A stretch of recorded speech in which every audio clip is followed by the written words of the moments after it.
Yeah, I mean, this is sometimes the cultures where it's, if it was to come out, it wouldn't just be putting me and her at risk. It would also be like, you know, her sister would become divorced and like her father would lose their job, and like there would be huge ramifications that I can't even conceive of.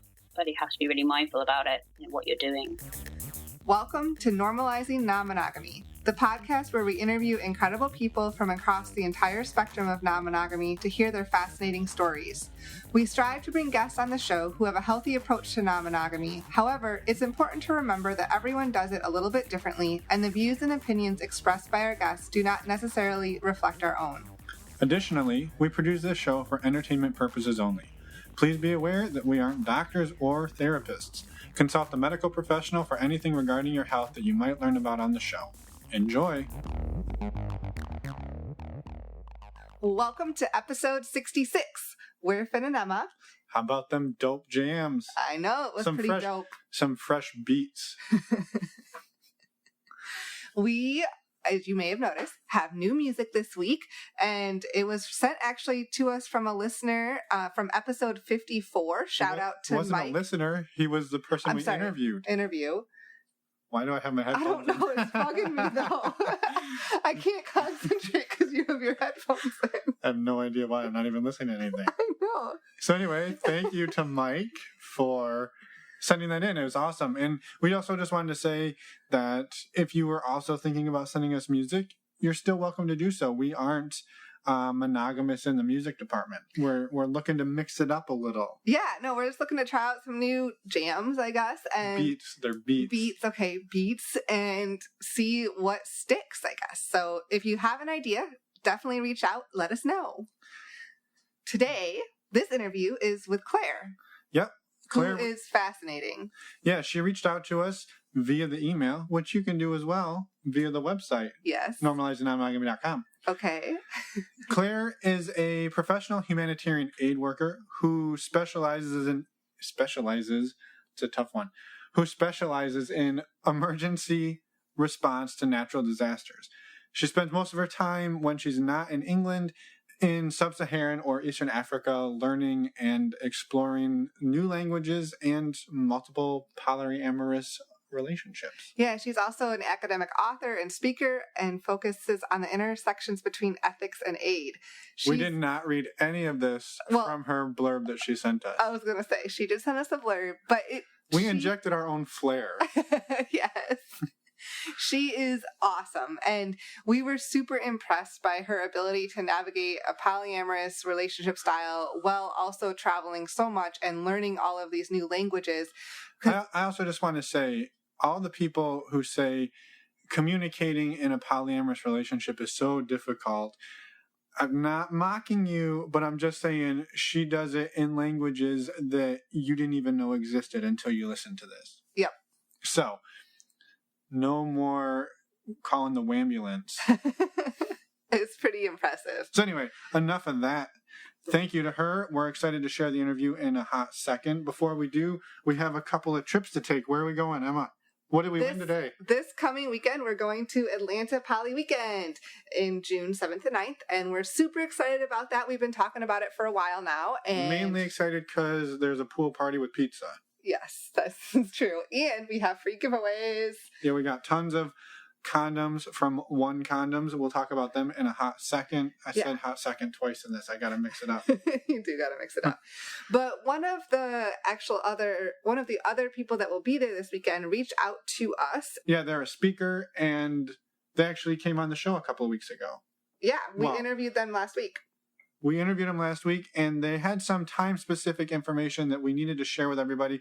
So stick around to the end of this one, and we put that information there for you from them.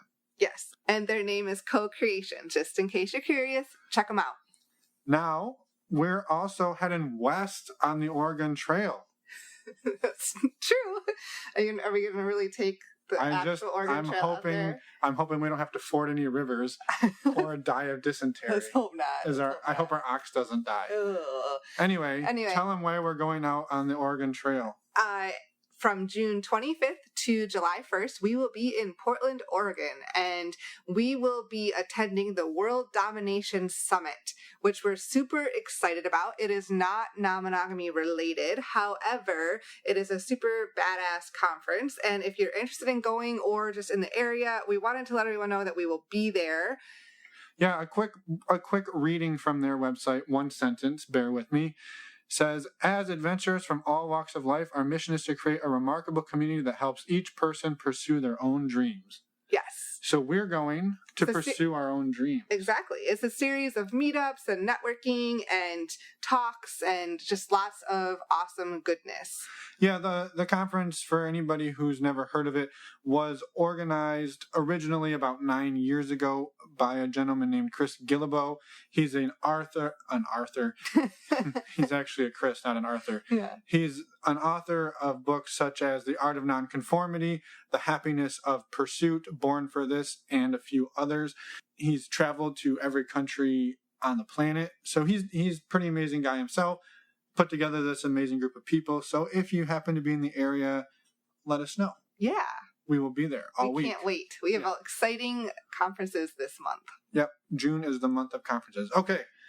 One other thing that happened at the end of our interview with Claire, she was like, blah, blah, blah, here's some stuff.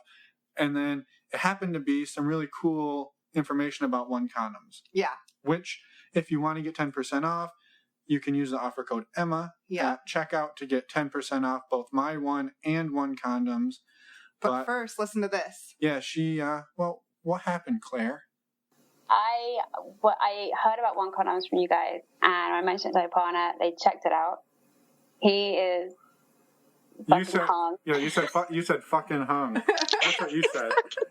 He's fucking hung, and he has had issues busting through condoms that were normal before, these standard box, standard store-bought condoms.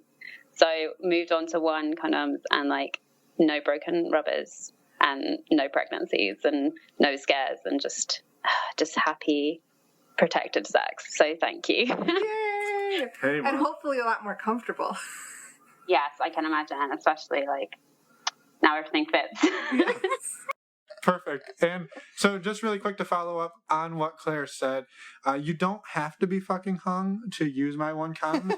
True. But they do work everywhere from not very fucking hung to very fucking hung. Yeah. So there's over 60 sizes. They're actually, I looked it up since the last time we did this. We weren't sure. There is exactly 60. Okay. So Good. we were both wrong the first time we recorded this. I thought 66. Finn thought 62. So anyway, there's 60 different sizes, and we're actually getting some really cool 3D models of some of the different sizes sent to us. So we'll be able to post some pictures and have an actual model of why would you ever need different condoms? The ones at the store fit me just fine.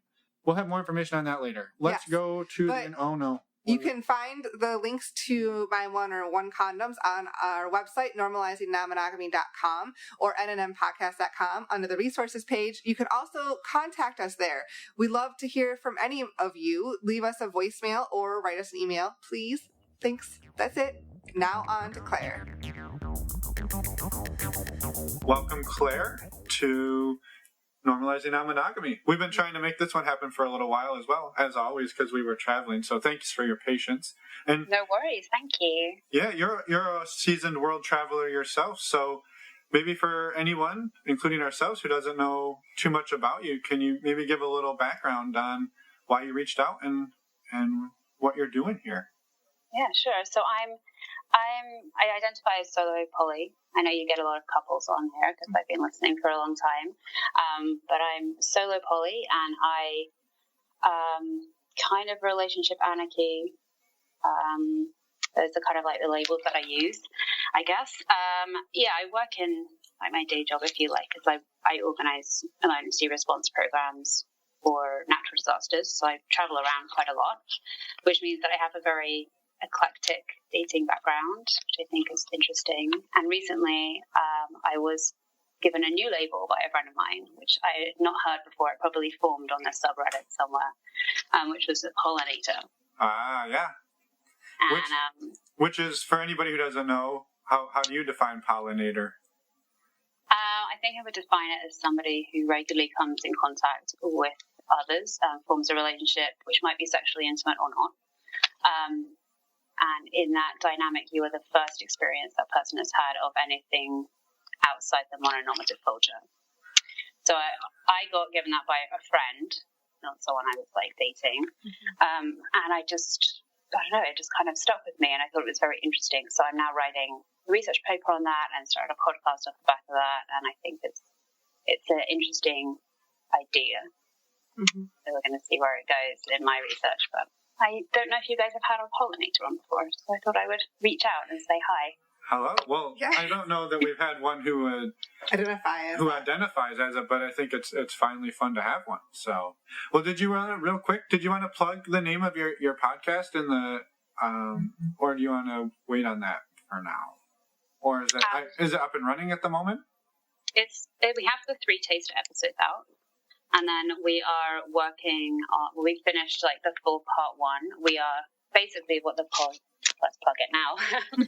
So it's Poly Pages podcast, and what I do is I collect other academics who are non-monogamous, and we read the kind of core texts that polyamorous and non-monogamous people kind of are assumed to have read. So like I've been polyamorous my entire life, and I've never read these texts, so I was interested to finally kind of read them and see if they were, I mean, I've been telling people there's this book if you want to read it for so long, but I actually haven't sat down and read it. So now we do a week by week, like close reading of, at the moment it's The Ethical Slut, and then we have like obviously a whole canon of literature that people can use to get familiar with non-monogamy. So I'm kind of just trying to bring some of the academics to the table. We have some bonus episodes in the works where we read actual academic articles, so it's a little bit more super scientific, but generally we like to keep it pretty light, and it's just kind of me and my partners and friends like talking about what we think about what these people have already written. Very cool. So it's sort of like a book club. Yeah, it is. It's kind of like a book club with extra resources in it. So the other thing is like these books get published, and then within a year there's new resources out. So it's nice to read through them and say like, oh, well, this podcast talks about this, and this article has actually addressed this, and if you want to know more about this, go here. So we try and keep it like fresh. Yeah, very cool. Well, we'll make sure to put links for that in there. Yeah. So taking, I guess, a step back, you said you've been polyamorous your whole life. When did you first know that, and how did you discover that about yourself? And also, do you mind giving people just a little bit of an idea of who they're listening to? I mean, We can see you, we have a bit of an idea, but for anyone who can't see you, which is everyone. This being a podcast. Well, I'm 29, I'm female. I use she, her pronouns. Outside of the work and the poly stuff, I'm a rescue scuba diver, and I spend a lot of time learning new languages. To be honest with you, the permanent stuff that I do all tends to come back to like my work. So like run another podcast which is about work, but we don't have to plug that because it's not relevant. And yeah, as I said, like I've been polyamorous for like, well, I used to think I started practicing polyamory when I started working in this sector, because it's a sector that has a lot of instability and a lot of distance, but also tends to attract people that I think probably have the soft skills that makes non-monogamy not easy, but like a more likely relationship dynamic to occur. But then I was listening to your episode with Tristan in it, and she spoke about her origin story. And so I kept going like back and back and back. And I was like, oh no, this has always been there. I just didn't have a language for it until I kind of started operating with multiple partners over like in a more formal way.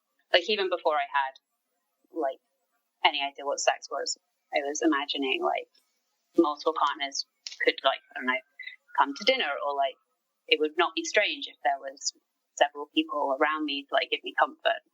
And I think even from a young age, I was never worried about making that a potential option in my relationships.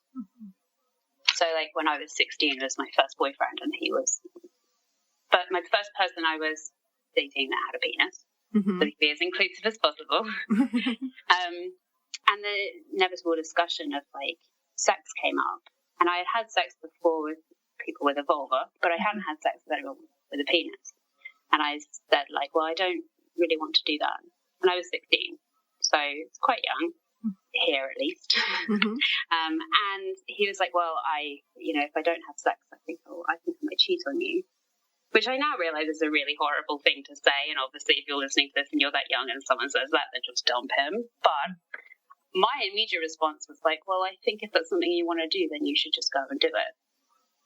And now I think about that as kind of like a strange response. So maybe even back then I was thinking like, if this is something you want and need to do with somebody else, then just go and do it with someone else. Like, why is this even a discussion? Mm-hmm. So you had sex with essentially another woman, and then you were dating a guy and decided that you didn't want to include the sex into that relationship. And for you, it was totally fine to just say, okay, well, for me, go ahead and find that if that's what you need to go find. Essentially, I mean, he didn't, because I imagine this was not the reaction he was expecting. He just sort of sheepishly was like, oh, okay, then I guess I'll wait. But, it was for me, I don't think it was even like a particularly emotional moment. I was like, cool, you should do that. That sounds fun for you. Like, I don't have an interest in it, so you should do that. Right. So how do you identify at this point, just out of curiosity? Pansexual. Okay. As I said, I have a very eclectic dating history in terms of cultural backgrounds as well as gendered backgrounds. I know some people use bisexual, but for me, I don't like anything that. It's completely okay. Somebody wants to identify as bisexual, really doesn't matter. I think it's just semantics at that point. But for me, it still has a connotation with like a bi-gendered focus, which I don't feel comfortable with given my dating history. So I usually use pansexual, and I'm very like open about that. Yeah. Okay. Awesome. Yeah, that's fascinating. Thank you. So I guess you've known this from an early age. Have you? Or I guess even though you didn't have the words for it, how did you find the words for it? And when did you realize, I guess, that, oh, this is a lifestyle and this is a way people identify? How did you discover that? Well, I think it's, so when I'm now really literate on like all the literature, the bodies of like texts that are there, the sort of poly community, but I don't like that's definitely a recent thing, only since I've been engaged in it in like a academic sense. So I think I basically just kind of started doing the thing that made most sense to me at the time. So as I said, I started working very internationally, and it just became more and more difficult to conceive of a relationship that would be able to withstand the kind of challenges and the impacts that you come across in this field, like this line of work. And I was constantly surrounded by people who weren't monogamous. It was just assumed that at some point you've had a discussion with your partner, because you're going to go to like a war zone for 6 weeks and have no contact with them. There's probably been a discussion about what that would mean for your relationship. And I just began to assume that was a normal discussion that you could and should have with your partner. So it came about in a very natural way. But then I realized that there was this body of literature there. And even though when I'm reading it, I feel like it's a bit homogenous, it can still be very helpful to have some of that language. Yeah.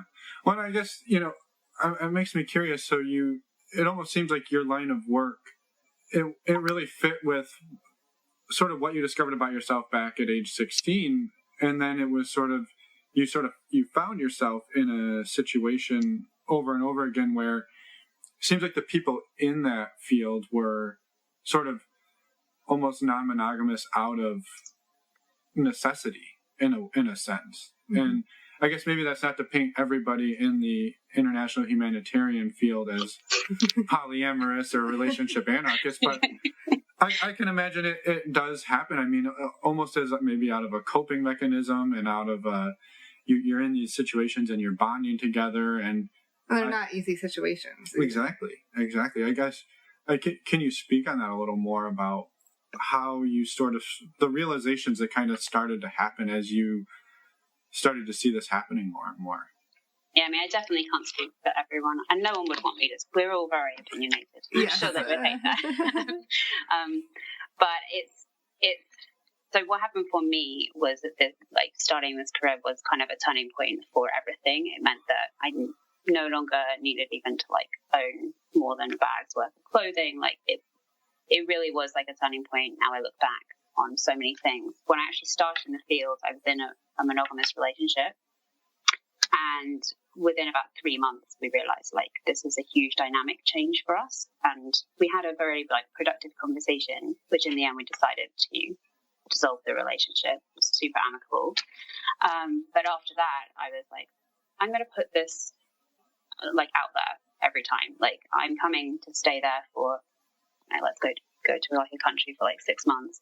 I'm not going to promise to stay there afterwards. No one's going to expect me to stay there afterwards. And the people around me tend to be incredibly emotionally literate people who can understand compartmentalization incredibly well. That is, I would say, a necessity for the field that I work in. It's just incredibly emotionally difficult if you're not like that. So I end up being around people that are oh, cool, you can do that. It's not unusual. It's not strange. So you have the soft skills, as I said, that are made it more of an option. Mm-hmm. And at the same time, I had decided that this was something that I wanted to prioritize for myself and had in my mind where I want to be, and that's not necessarily linked with somebody else. So yeah. And so moving forward and where you are today, you don't really have a primary partner where you see I'm going to spend the rest of my life with this person, and there may be other people who come and go. I think, right, so that's one type of polyamory that we've interviewed people who do that. They have their primary partner, and then they'll have a girlfriend or a boyfriend, and then they kind of always have this one constant in their life, but that's not really how you approach it. No, I mean, there's definitely so much value in having consistent relationships and long-term relationships. And I do manage to cultivate them, because I think there's something really specific that you can only really get to if you're with someone for a long time, meeting the parents or sharing space and stuff like that. It's not going to happen right off. It would be kind of strange, I think, if it happened right off the bat. Nothing wrong with it if it does, right. But that's never been my experience. So what tends to happen is if I'm in a country for more than a few months or something, I'll end up having relationships while I'm there. And then usually that kind of becomes one relationship because the person is uncomfortable or making a transition towards seeing things from my perspective. That's the pollination, if you like, period. Mm-hmm. And then if it ends up taking on legs, I'm not just going to abandon the whole polycule that I formed. Sure. So over the years, what's ended up happening is I have just naturally discovered I have a little polycule here and a little polycule here, and they're very geographically separated. But that's quite nice. It's almost I can have nesting partners that I've managed to maintain over long distance, and obviously so much that relies on the people that I'm dating and the way that we get to the point whether they can go yeah, I want to do this, or no, this isn't for me, it's too much of a change from what I'm used to. So at the moment it feels very much like I have these great nesting partners that are or almost nesting partners. I don't particularly like that phrase, but I can't think of anything more better, because it really is I fly in there and I'm there, and I go somewhere else and I'm there. And that feels really nice, because it does feel like I'm getting the support I need to do that. I think at this point I'm working more towards having a slightly more stabilized regime, so I'm not necessarily so global all the time. And I've been speaking to my partners about what that transition would look like. Mm-hmm. Three, I would say three, that I've had that discussion with and seriously thought about where that would lead. And we're in that phase now, I suppose. Mm-hmm. Yeah, I think that's really fascinating. To think about that, when you show up in certain cities around the world, that you sort of have you're almost like a little family there, and then you go and you have a little family here. And I think that's really Oh, yeah. That's fascinating. It's amazing, yeah. And it allows you to have connections and familiarity while traveling, too, because that's something that we're very familiar with, I guess, is that as you're traveling, it can be very isolating, even though you're meeting people along the way, and it's not always easy. So having somebody that's familiar, that when you get that place, you know that, and it's comforting, right? Yeah. And also it's quite nice to have an insight into like that person's life in a very deep way. Mm-hmm. Which, as I said, I think that gets missed if you're rapidly changing partners. I think that can be lost somewhat. And also these partners come from vastly different backgrounds, so it's like the cross-cultural relationships that I've had, I find are always super valuable for both and all of the people involved. But obviously it does make the communication of such a strange, quote-unquote strange idea as polyamory can make that a little bit difficult, but we've always managed to find a script that works. Well, because have you had those conversations in languages other than your native language, which is your native language is English, correct? Yeah. Which I would imagine be hard. It would be hard. Yeah, it's so hard because a lot of the literal language, like the literal words, like compersion, for example, it's such a new word. Yeah. It does not translate necessarily into, Bantu or Swahili or something. Right. So you're more describing concepts and trying to use a familiar set of rules and scenarios that would be best for that person to understand what I want and need, and also for that person to then describe to me, like, oh, I don't want that. Right. Like I was stationed in Madagascar for a while, and I was not very good at French at the time, and I was dating a Malagasy man. So I was learning Malagasy, and he didn't speak French very well. So we were both kind of using like a language that neither of us really knew, and eventually got to a point where I could kind of speak the language well enough he wouldn't have to use his French anymore because it was so bad. And I remember a friend of mine was like, how are you having conversations of any like important topic when you are so fresh to the language? And I thought that was really interesting. And when I thought about it, it was like, actually, this means I really have to strip out a lot. Mm-hmm. Like I just have to say, like, this makes me sad, right? Yeah. There we go. That's the beginning of the discussion, right? Well, this makes me happy. And it really it was a really interesting experience to have those discussions that would usually, I think, be incredibly emotional in a language that was so new to me that I couldn't express my emotion. I could only express what I wanted and needed. Right. Because it's literally the verbs that I knew. Right. Like, I think too, and I'm fascinated by that and curious about it, where you're able to. So there's many people who can't even fathom having multiple relationships in their own native language. Like, so to think about a whole bunch of English speakers trying to navigate polyamory is not an easy thing to do, and now you're doing it in multiple languages, and also not even navigating the polyamory side, but you're also developing a relationship with somebody without even necessarily speaking the same language. And I think that's sort of a mind-blowing thing for someone to imagine as well. As like you said, you were dating this guy and developing deeper and deeper feelings when you could barely even communicate with each other verbally. And I guess it's also, though, the quickest way of learning a language is to flirt with somebody. I mean, by the end of the time I was in Madagascar, I was like practically fluent, so like that was fine. But it's definitely like, I could be really cheesy and be like, the only language you need is love. But that's not true. Like, you need to be able to like talk about boundaries and sexual health and family and whatever is important in the context that I'm working in. Yeah. And I guess, can you talk a little bit about how you managed to do that as you were picking up the language before you necessarily had those verbal skills? Like, how you were able to navigate those things? Probably body language. I mean, it's like 50% of probably more than even what we're saying. Sure.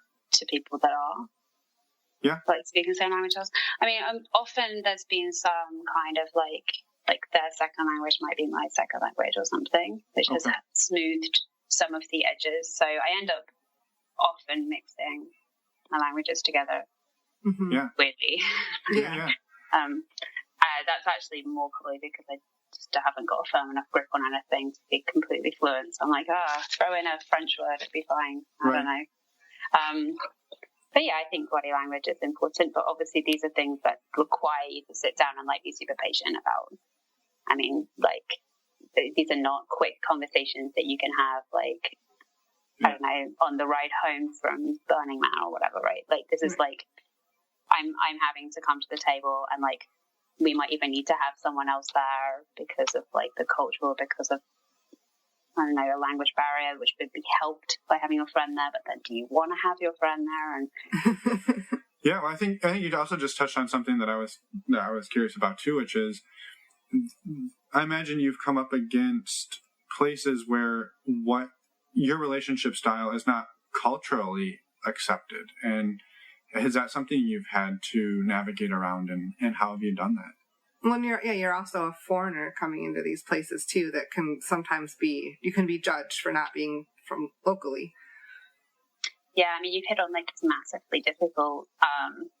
You could have a whole podcast just on that. Essentially, when you're a guest in like another country, and you're an expatriate, and you're there. I'm there to work, right? I'm not there to like enjoy the beach and like meet fun people, right? That's just something that I know that I need in order to do the work that I do. There are plenty of expats that also like are completely like celibate or like abstain completely from any kind of intimate relationships. There are plenty of expats who will explicitly say like, I don't want to date cross-culturally. And there are other ways that you can navigate this. It's just that I know that my time will be more rewarding, and I will actually be a better like balanced person, and therefore my work will be better. If I am, I mean, also my language will be better, I guess, as well, if I am having this relationship. So I'm not saying this is like, you know, something that everyone does in my field. But I have come across some places where it would be incredibly taboo to have more than one partner. That happens quite a lot, but even then, as you say, like I'm a foreigner. So actually, it's like I sometimes get more leeway. Yeah. Like, she doesn't know how we do things here. Like, she doesn't have to come to church and the family bride. Like, it's fine. Yeah. She's different. And I think I would be really stupid to, like, imagine that doesn't make a difference when it clearly does. Usually if I'm practically, if I'm coming up across to somebody and we're beginning to date and we're beginning to form an interest in each other, I will be pretty upfront about it. And then we can talk about how we want to manage that. So if it's safe for me to do so, I'll be upfront about it. And then that person can either buy in, and then we can have a chat. Okay, so how do we need to do this in your village versus how we need to do it in the capital versus what do we do when I'm not there? And I think usually that conversation makes them feel like they're on board because they are. But also, I will pretty much take what they say as golden. Like, if they're saying, no, you need to be monogamous with me in the country, then that's our starting point because they know the culture better than me. They know what's safe. That's usually what, I mean, I've also been in those places where people have had kind of like less issues with it than I would have expected. So Madagascar was one where it was like, yeah, right. Like, I don't see anything wrong with that. It was like, it didn't need to be as difficult as I thought it was going to be. Right. Yeah, and I think that's something too that maybe is misconstrued a little bit, is that, you know, all of these other countries are much more uptight about stuff like that. And I think that's something we've been learning a little bit about some books we've been reading where they were talking about some different locations in Africa where they're very nomadic, and like the men will take turns going off for weeks at a time to hunt or to live in like with the animals and do animal husbandry. And it's sort of just known that while they're gone, life goes on at home, and they just kind of, it's just a very natural thing. They don't have to name it. That's just how they live it. So I think it's fascinating to hear someone who's coming into it from the outside and almost participating in it in a sense. Not that you were at that specific location. I wasn't trying to imply that. But... I'm out there with the animal husbandry. Right. No, I mean, I think it's like really interesting that like now that I am reading literature, I'm like, there seems to be this huge gap. Like it just seems to be about like Americans that are white and have a certain amount of privilege, like overwhelmingly, which is strange to me as someone that is coming into literature like quite late, having already done it, but also someone that's not from America, because I would have thought that the worst place to try and do this is like Bible Belt America. But obviously, I've been listening to your episodes, and I know loads of people who are poly, and they live in the Bible Belt. I'm like, that must be so hard. It must be so difficult. And then they'll be like, well, you know, you were doing it in Tanzania. How are you doing that? And I'm like, it didn't seem that hard, actually. And I think it is just that, like, it's, as I said, like, the body of literature and the community tends to be so homogenous. It has the same flags that everyone can kind of grasp and be like, oh, okay, went to a swinging party, or, you know, you sat down and spoke with a counselor, or you went to Burning Man, or like these flags that are in that body of literature to help people navigate it. But I've been doing fine without it. Right. And clearly there's like a whole bunch of other people that, you know, even in the Black and poly community, it's very specifically about Americans, very specifically Black Americans, because so much about, I mean, you guys did a great episode on it with Crystal, so I don't need to reiterate it. But it's like there is a lot more like cultural scripts that can work. It's just finding the one that's culturally appropriate and like context specific, I think. Yeah. Do you almost feel like you were doing it just fine without having to dig into all the literature, and you almost feel like why did I bother trying to learn all of the things that other people are saying about it when I seem to be doing it just fine, and I was doing it my own way? No, not entirely. I think that it's kind of been quite timely because, as I said, I'm trying to move my career into like a more of a stabilized place, and also my life. So now that I'm having discussions with partners about nesting, and also so there's that element, like for myself, now there is like tools and stuff that I was like, oh, I can now use these because I'm having conversations differently anyway. But also, as I said, like I pollinate people all the time. Now I can just be like, oh, I know that this is good. Like, oh, I know how this has been explained previously. I know how to like deconstruct the difference between monogamy and non-monogamy. And be like, well, you have a friend that you spend all your time with. Isn't that kind of like a relationship? I'm like, oh, that's really helpful. There are elements of it that are like that I'm not really using. Like, for example, a lot of the literature puts polyamorous as sort of part of the queer umbrella. I've never come across that really until pretty recently. There's never been a case of like, well, you're bi-curious, maybe we should try this or that, because it's just not something that would be even less likely to happen in some cultures, I think, that I've been dating in. So some of it's been super helpful. Some of it's just reinforced what I already knew. And some of it, I don't use, but it's super interesting. So, Yeah. Where do you see yourself moving in the future? Do you see staying in a similar type relationship style? I know you said that you're trying to move toward a more stable, I guess. But that's work-wise. Right, work-wise. But do you see your relationship styles shifting at all? I think so. The kind of downside of my work is that it involves a lot of personal trauma. So there's been a couple instances of like accidents and instances in the field. And that's kind of prompted me to be like, actually, I'd like to have a bit more of a stable everything.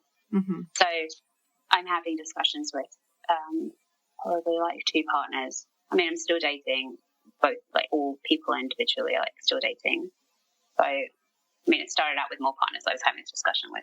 But as you start having this discussion, you realize like, okay, that's not where you're at.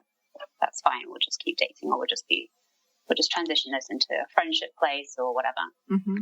But I'd say there's like a couple of partners that I'm speaking to and actively looking at relocation, expenses and places. Both of which weren't poly before they met me. Back to my polylating thing. I'm clearly not that bad at it. And they're both now sort of operating their own little like polycules and their own ways of doing things, which is really nice. I don't want to like infringe on that, and obviously anything that I want to do in terms of I don't want to say escalating because I don't like the relationship escalator, but kind of escalating, I guess, towards a more traditionally stable place. All of that relies on them as well, so I can only really say what I'm going to do, and that's I'm going to make my career in a more like safe and secure location. Yeah. Hopefully my relationships will fall in line, but if not, then I'll make new relationships and they'll be great and it'll be fun. Yeah, I think like overall, I feel like the theme is like just how flexible you are about it all, and I think that's really admirable. That it's like if you go to a new location, you can make something happen there or not, and when you come back, it either continues or it doesn't, and you let it be what it is. And I think that's something that's really hard for people to just allow things to be what they are. Well, I think you're obviously a very self-confident person and really, work through what you want for your life. And a lot of people struggle with that too, I think. So it's hard for people to wrap their minds around it. Yeah. And also I think being fluid with like the relationships is super difficult. So like, as I said, like I have had some conversations about this with partners, and then we've had to basically be like, they've been like, oh, that's not what I want. And I've been like, okay, no worries. And transitioned that out of one space and into another space and redefined things. And I think that's a skill that we don't get to practice very often unless you're doing it like really hyper regularly with like friends, co-workers, partners, and that's basically what I do because I have to renegotiate even just like colleagues to boss back to consultant, entirely non-sexual obviously. So I think is that skill is what's enabling me to do that, and it's a really hard one to practice essentially. I think that's the only reason why it was working out for me so well. Because I can just I don't want to like kind of toot my own horn, but I am pretty good at doing that. So and sort of compartmentalizing the different aspects. Yeah, definitely. And then making sure that other people are kind of on board with where they're going to end up in that movement and understand it. And obviously, like not every decoupling, as it were, goes well, but most of them have been like I don't think there's many I can say like we never speak anymore and it was a waste of my time. Like I just would never think that I would hope that would never be an outcome of any decoupling for anyone. Right. Yeah. Have you found anything in your experience that has helped make those decoupling transitions smoother? Trying to prevent the catastrophic blow up at the end of a relationship, like things that you found you can do to help make that transition smoother and not cause, ill will towards each other. Yeah. That's a really good question. I think people respond very well to being like shame-free. So if there's no outcome that feels like hugely like it's going to reflect badly on them, then people tend to be better at voicing what they want. I mean, I guess it's the same if you're speaking about like a sexual act, right? If you make it shame-free, then you make it so that your partner can ask whatever they want. Mm-hmm. So, and then they will, and then you can say yes or no, right? It's obviously not always that simple, but like in an ideal way. When you think about decoupling, I guess it's kind of the same. Like we've already deconstructed the idea that if this breaks off, like it's like a divorce or something. It's very formal because they don't have those kinds of formalized structures in place. And also a lot of the time there is already the assumption that I will leave physically. So between those two things, making sure the person feels that they can say what they want to say and me inevitably physically leaving a place for at least some period of time, I think that makes it really a lot easier on all parties. Right. Yeah, that makes sense. Yeah. Well, I was curious. Yeah, Are you out to family and friends? I mean, we see the dog on the couch, so presumably he knows that you're polyamorous. But other than that, are you out in your life to people? Yes, I'm fully out. Obviously, when I'm going into a new mission, there's a period of time where I am low-key. Like, I'm not even out socializing. I'm just observing. A good briefing should always include things like personal relationship protocol that's both allowed by HR and also suggested for the environment. So they should tell me whether it would be like super bad for me to come out queer, for example, and I'll like tailor what I'm doing to that. But in like the stable aspects of my life, I'm out to my family, all my friends. The podcast uses my real name. I publish under my real name. I've met my partner's families as one of several potential partners. I'm not saying everyone gets it. Obviously, there are people that don't really understand it. Mm-hmm. But besides not necessarily getting it, has it been fairly positive? I mean, you haven't had any major pushback? No, I've been really lucky. Like my family, for example, they knew that I was queer, and I think this is just like an addition to them. Mm-hmm. They knew that I was pansexual because they'd met female and trans people that I was dating. So they knew that, and then it's just like, oh, but also I'm going to be dating multiple people, and you are going to be meeting multiple people. And even if you're not meeting them, you still have to contact them in case I get injured in the field, for example. So they have literally like a formalized list of the people that would need to be contacted in that situation. Mm-hmm. And any negativity has just been like, oh, I don't understand this, and just kind of like battered it away. There needs to be no follow-up. There hasn't been any issues at all like that. And my friends, some of them have pollinated as well. I mean, they're just not loads of them, but definitely some of them have been like, that's actually really interesting. I want to explore that, and have gone off and done, like, made their own polycules and began to actively be poly as mm-hmm. well. I think like probably some of the partners' families may have struggled with it, but again, that's also could be partially a cultural thing in some situations, but also kind of like not my problem that much because it's not my family. Like, I'm dating a person. Mm-hmm. It's kind of their responsibility, I see it, to make sure that we're out at a level that they're comfortable with their family. Right. Yeah. But I do realize that is a huge privilege. Like, there have been places where that's been like a minor miracle that it's been like that. And there has had to be some relationships that I've had, unfortunately, which have had to be completely secret, because even though I'm out, that doesn't mean that it's safe for the other person to be out. Right. Yeah, that's definitely something you have to navigate, especially dating cross-culturally.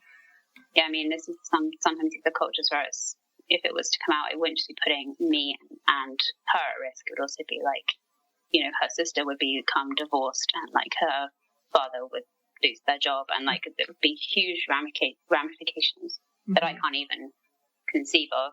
But you have to be really mindful about it and what you're doing. Because of the polyamory, or just because they were dating or in a relationship with a foreigner? No, that's only been with the queer situation. Okay. I gotcha. Weirdly, it's like the poly stuff doesn't seem to be as potentially damaging to anyone as the queer stuff has been. So all my queer relationships overseas have been super low-key. Yeah. Because it's literally illegal. So. Right, out of necessity. Right. Yeah. I was curious, how have you handled safety, sexual health? And physical safety. Sounds like. Yeah, in these while you're dating and traveling. The issue with sexual health that I've come across is that it's perceived like very differently everywhere I am. And to have an actual conversation about safe sex, there needs to be, I think, three things. There needs to be a level of trust, because it's always going to come down to a level of trust, even if you're in a monogamous relationship, right? And even mm-hmm. if you're married or whatever, right? Yeah. It's always going to come down to a level of trust. there's also going to be a level of like egalitarian honesty, like the assumption that you can sit down with your partner and talk to them on a level, and there has to be an access to whatever contraception or sexual health that you're going to be using.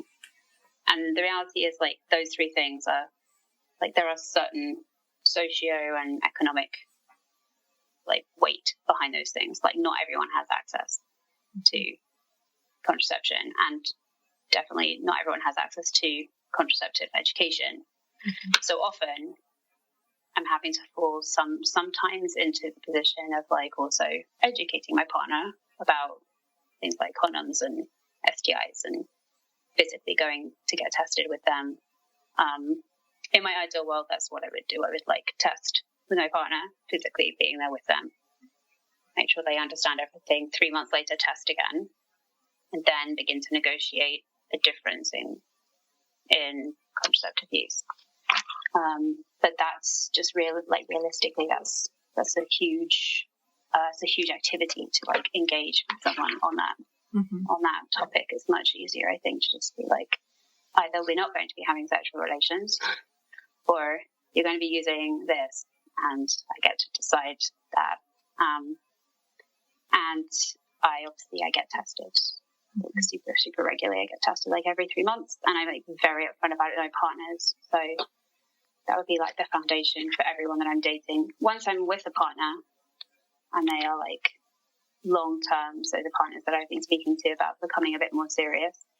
I don't like using that word serious, but becoming a bit more traditionally escalated. Yes. So then the partners that I'm having maybe, like, longer-term goals with, shared assets, shared plans, we've kind of moved out of, I guess, the conventional dating stage and into, like, are you going to be my nesting partner? Stage. Mm-hmm. Then it's a case of, like, negotiating out barriers completely. Mm-hmm. Fun without, as we all know, I'm mm-hmm. sure. And they just have to make sure that they're also getting tested regularly and that they are only really using condoms with me. It's like a very soft fluid bonding at that point, I think. Yeah. Right. Yeah, it's fascinating. And I think it's one of the first times we've really had the opportunity to talk to somebody who's had to navigate this culturally, and language wise, and just so many aspects that it makes, the heteronormative poly navigation in, like, the U.S. seem pretty mundane. So. Yeah, I mean, I have been dating a little bit in the US, just, like, literally within the last year, and it was like, this person is not even, like, questioning whether they should get out a condom, and, like, they have their, like, on their phone they have their test results, and I'm just like, this is amazing. Is this how the rest of the world is all the time? Yes it is. And here I am, like, struggling to explain some things to people that just really don't want to have a conversation. Like, it just feels super uncomfortable, and, like, it feels a bit, like, forced. But there's also been great relationships I've had absolutely no sexual contact. So I don't think about this, like, centering of sexual relationships is not the key thing for my polyamory. I've had a long-term serious relationships, let's say, because within that culture it would have been seen as very serious, but obviously I'm not with them anymore, for example. But, like, that wouldn't have involved any sexual contact. You wouldn't be able to do that. Right. Yeah, no, and it's fascinating, like you said, too, that and it's maybe not that the people in these other cultures or other countries don't want to do that.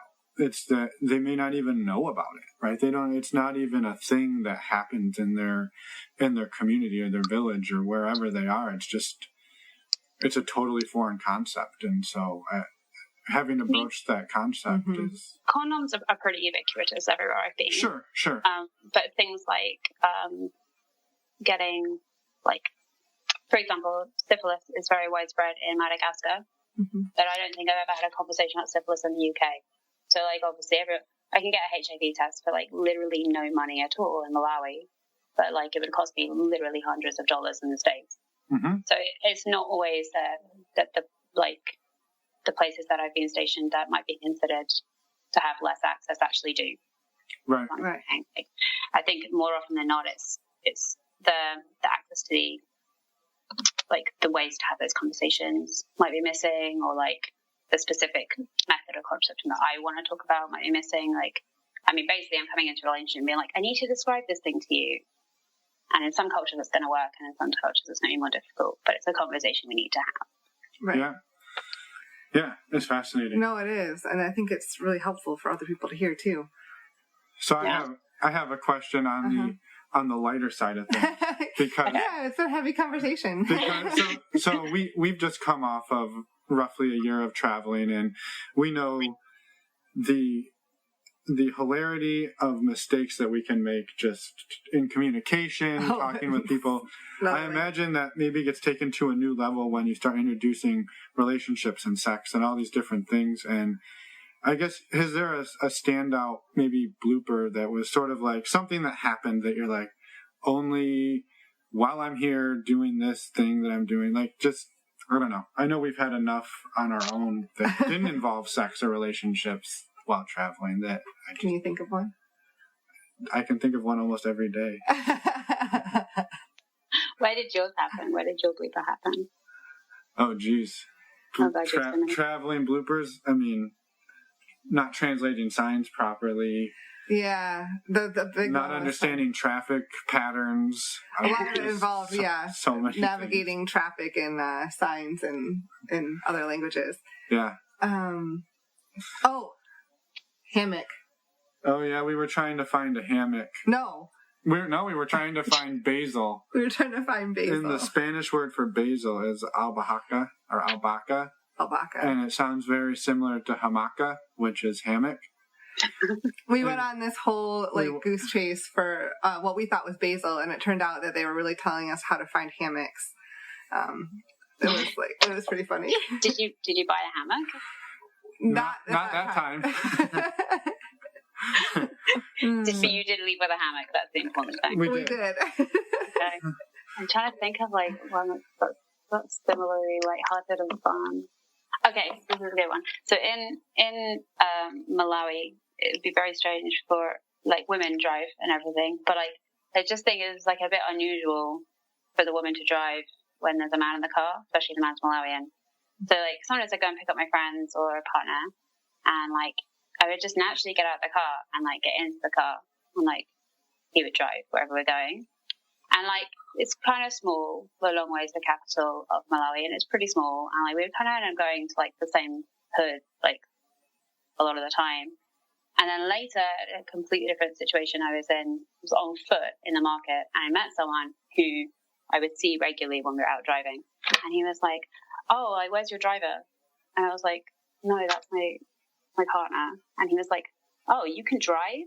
I was like, "Yeah." And he genuinely just it was a weird exchange. I was like, "Wow, you really just only have this one view of me." And then it was like, "That's your car?" It just became more and more amazing to him that it was I completely misunderstood the situation. That's not that funny, but I hope we can. No, so they thought your partner was your professional, your hired driver. Yeah.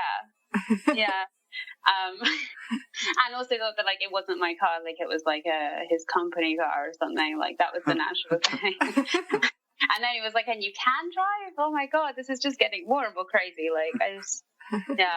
You're yeah, I can. It just really made me realize how much we really know about the people we're seeing most days. Oh yeah. Yeah, for sure. Well, and just seeing the world through someone else who grows up in a completely different culture and different language, and it's so vastly different. Or it can be. Yeah. Absolutely. Yeah. Is there anything we haven't touched on that you were hoping to get out into the world on our podcast versus your podcast? I think just that as I said, after my friend kind of pointed out that how many of my relationships I have with monogamous people and then end up leaving them and they're not monogamous anymore, I made a full list of everyone and wrote in their demographics and their age, and I'm now using that as the basis of a data set. And the title is something how a statement of polyamorous intent and identity influences early stage relationship forming. But the issue is that my data set is like so ridiculously diverse that I'm having trouble pulling anything out of it. Like the only thing I can pull out at the moment with any shred of like dignity is that there is like an age bracket that seems to be more likely to be exposed to polyamory and then take it from there into their own life. So I think the other thing I really want to talk about is that is super interesting research, because I think it'd be very helpful to have a more diverse idea of how to have that discussion. I mean, a lot of the literature that's about opening a relationship presumes a pre-existing dyad, which is probably heterosexual, maybe gay men, and they are discussing on equal footings with like all of the economic power that couple has to expand their relationship. And I think what might be missing from that is like, how do you, if you're a solo poly, have that conversation in a way that is like safe, sane, and respectful? Mm-hmm. So I'm working on that, and so far it's been very interesting, and I'm now expanding my data set. And so it's just a self-published paper you're just writing. It's not like through a university or anything? Not yet, no. I have some, I don't want to jinx anything. I have some leads, but okay. It's something that I'm putting together off my own back for now. Yeah. And as a lot of the published research began as, actually. Mm-hmm. Yeah. And so I'm like in the process of kind of writing like a survey for other people, and especially if people are interested in being key informant interviews, it would be very handy. So it's specifically looking for solo poly people that are living single but polyamorously. Yeah. And I think that this would be really great. I would be really excited to do it, and I clearly can't pull from my own background because it's just ridiculous.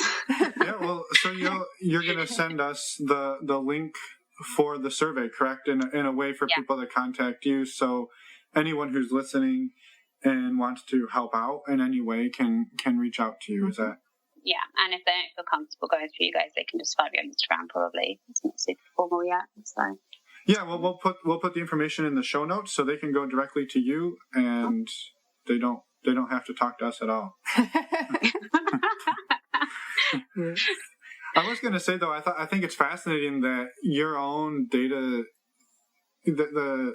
your data set that you've established within your own life is so diverse that you can't really do the research off of it. Like, I think that's fascinating. and I think it's fascinating that I think it's a good sign, right? That it's such a diverse crowd of people out there who are exploring this, that it's not like, oh, it's all middle class white people from the Midwest or something to that effect. It's just there's people all over the world doing this in all different ways, and I like that.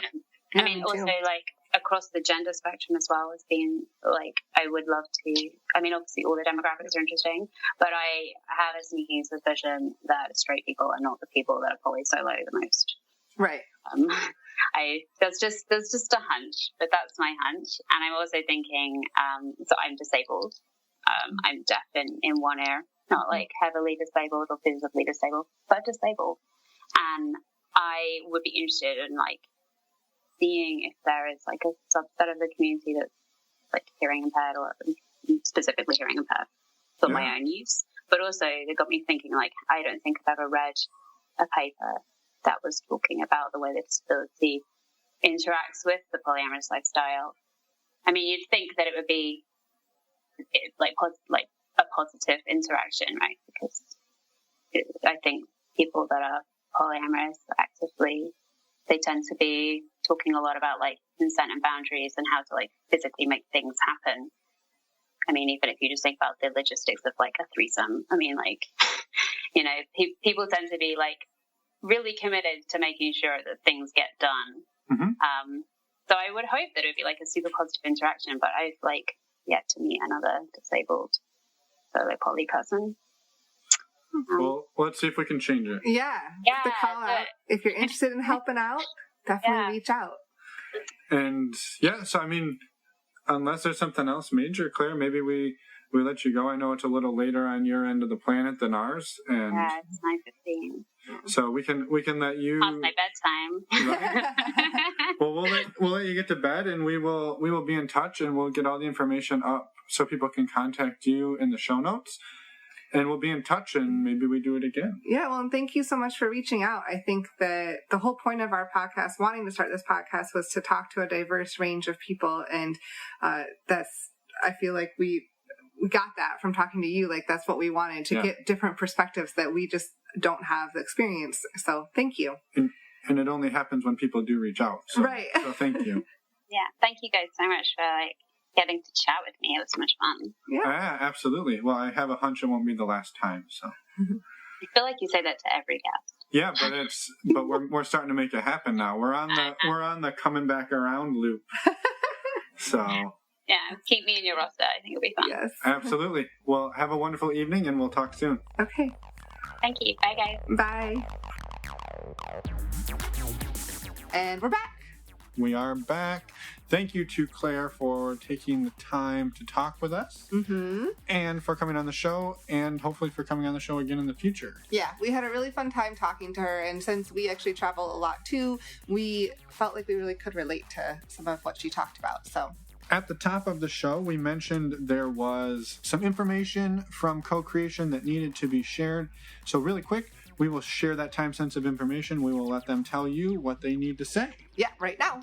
Awesome. Great. So thank you so much. My name is Co-Creation. That's K-O-E Creation. And you can find me online. My tag is @CoCreate. That's K-O-E-C-R-E-A-T-E. And at cocreation.com. My book is called This Heart Holds Many. It is available on Amazon for under $20. It has an ebook and a paperback.